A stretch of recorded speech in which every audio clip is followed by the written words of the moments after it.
Hi everyone, எப்படி இருக்கீங்க? நான் நல்லா இருக்கேன், நீங்களும் நல்லா இருக்கணும். அல்லேலுயா. நீங்கள் அனைவரும் ஆண்டவரை போற்றி புகழுங்கள். இறை வார்த்தை, எனது சதையை உண்டு எனது இரத்தத்தை குடிப்போர் என்னோடு இணைந்திருப்பர், நானும் அவர்களோடு இணைந்திருப்போம் என்கிறார் ஆண்டவர். அல்லேலுயா.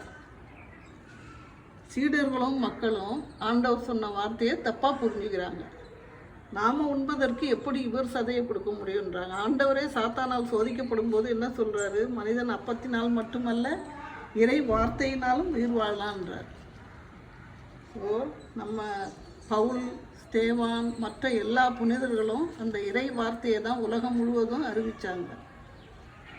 அதை தான் உணவாக உட்கொள்ள சொன்னாங்க. ஸோ அதை அவர்கள் போட்ட புனிதர்கள் சிந்திய ரத்தம் தாங்க இன்றைய வித்து. அந்த இறை வார்த்தையாகிய உணவை நாம் புரிந்து கொண்டு அதன்படி வாழ்ந்து இறை அருளை நிறைவாக பெறுவோம். ஆமேன்.